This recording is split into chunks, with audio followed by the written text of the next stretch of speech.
السلام علیکم ورحمۃ اللہ وبرکاتہ. بجائے میرا پچھلے سال بھی آپ کو میں نے سوال بھیجا تھا پچھلے اور سال اس کا جواب مجھے ابھی تک نہیں ملا. آپ نے اچھا لکھا ہوا سعودی عرب کے بڑے علماء کے جوابات ہمارے چینل پہ بالکل مفت حاصل کرنے کے لیے بالکل سوال آواز میں ریکارڈ کریں. سوال یہ ہے کہ حرمین شریفین میں جو ختم قرآن ہوتا ہے اس میں جو دعا کی جاتی ہے اس کا ثبوت چاہیے. جو تراویح کے جیسے سورہ والناس ختم ہوتی ہے اور فوراً دعا شروع کر دیتے ہیں دوسری رکعت میں, یہ اس کے ذرا ثبوت دے دیں.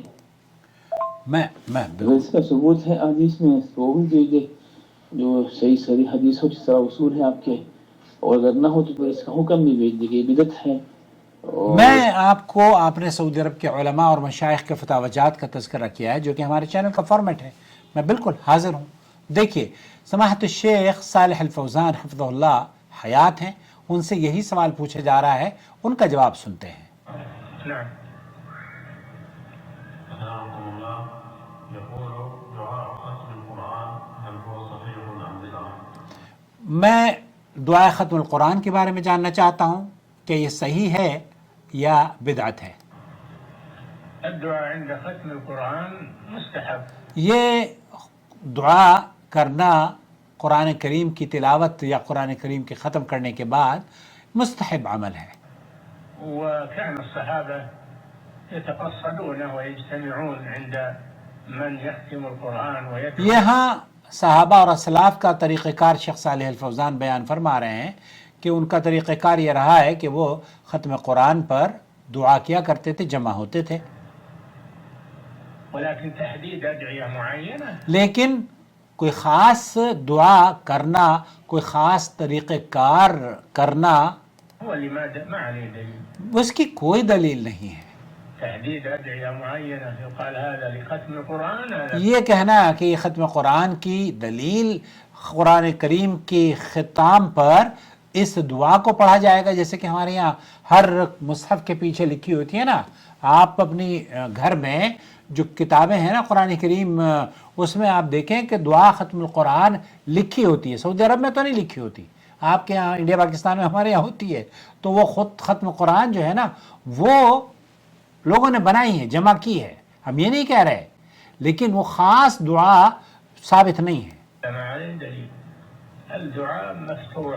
الدعاء مفتوح, کوئی دعا کرنا چاہتا ہے تو وہ کرے, اس کے لیے کوئی ممانعت نہیں ہے. شیخ صالح الفوزانی فرما رہے ہیں تدعو الله بكل ما يسر لك من أمور دينك ودنياك. آپ اپنی دین اور دنیا کی ہر بھلائی اور ہر شر سے پناہ مانگ سکتے ہیں اپنی دعا میں. نعم. نعم. اور اسی طریقے سے شیخ صالح العثیمین سے بھی پوچھا گیا کہ رمضان المبارک میں قیام اللیل میں ختم قرآن کی دعا کرنے کا کیا حکم ہے, تو شیخ رحمۃ اللہ علیہ نے فرمایا میرے علم کے مطابق رمضان المبارک میں قیام اللیل میں قرآن مجید ختم کرنے کی دعا سنت نہیں اور نہ ہی صحابہ کرام سے ثابت ہے. زیادہ سے زیادہ یہ ہے کہ انس بن مالک رضی اللہ تعالیٰ عنہ جب قرآن مجید ختم کیا کرتے تھے تو وہ اپنے اہل و عیال کو جمع کر کے دعا کیا کرتے تھے, اور یہ نماز میں نہیں. تو یہ قرآن کریم کے بعد جیسے شیخ صالح الفوزان نے غالباً بیان فرمایا ہے. اسی سلسلے میں شیخ ابو بکر ابو زید کا ایک ہی بہت مفید رسالہ بھی نقل کیا جاتا ہے, جس میں دونوں فصلوں میں ختم قرآن کے متعلق مطلقاً دعا کرنے کے بارے میں کہا گیا ہے. پہلی بات تو یہ کہ جو کچھ پیچھے ختم قرآن کے متعلق دعا نبی کریم صلی اللہ علیہ وسلم سے کوئی چیز ثابت نہیں ہے, بلکہ یا تو وہ موضوع حدیث ہے یا پھر ضعیف ہے, جس میں یہ بیان کیا جاتا ہے کہ ختم قرآن کے بعد دعا نبی کریم صلی اللہ علیہ وسلم سے ثابت ہو. کہ مرفوع کے معتمد باب میں عدم, یہاں کیونکہ علماء کرام نے علوم قرآن اور اس کے اذکار کے متعلق لکھا ہے, مثلا امام نووی, ابن کثیر وغیرہ نے جو بیان کیا ہے, ان کے پاس اعلیٰ سند کے مطابق ایسی کوئی روایت نہیں ہے جس میں کہ کوئی صحیح حدیث موجود ہو کہ دعائے ختم قرآن کی یہ صحیح دعا ہے. نبی کریم صلی اللہ علیہ وسلم ثابت نہیں ہے. یہ صحیح بات ہے کہ انس بن مالک نے قرآن مجید ختم کرنے کے بعد دعا کی, اور اس کے بعد انہوں نے اپنے اہل و عیال کو بھی جمع کیا, اور تابعین میں سے ایک جماعت نے ان میں اس کی اتباع بھی کی, جیسا کہ مجاہد وغیرہ نے نقل بھی کیا ہے۔ امام ابو حنیفہ اور امام شافعی رحمۃ اللہ علیہ کے ہاں اس کی کوئی مشروعیت ثابت نہیں۔ امام مالک رحمۃ اللہ علیہ سے مروی ہے کہ یہ لوگوں کے عمل میں سے نہیں ہے، اور رمضان المبارک میں قیام اللیل میں ختم قرآن پڑھنا سنت سے ثابت نہیں ہے۔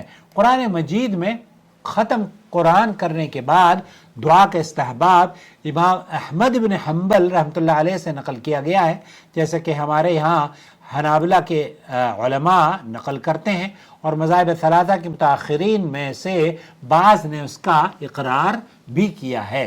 دوسری چیز نماز میں ختم قرآن کرنا ہے۔ اس کا خلاصہ یوں سمجھ لیجئے کہ جو کچھ بیان ہوا ہے اس میں سے ایک حرف بھی نہیں نبی کریم صلی اللہ علیہ وسلم یا کسی صحابی سے ثابت نہیں جو نماز میں ختم قرآن کے بعد رکوع سے پہلے یا بعد میں اکیلے یا امام کے لیے دعا کی مشروعیت ثابت کرتا ہو۔ نمبر 2، آخری چیز اس باب میں وہ ہے جو علماء بیان کرتے ہیں کہ امام احمد بن حنبل سے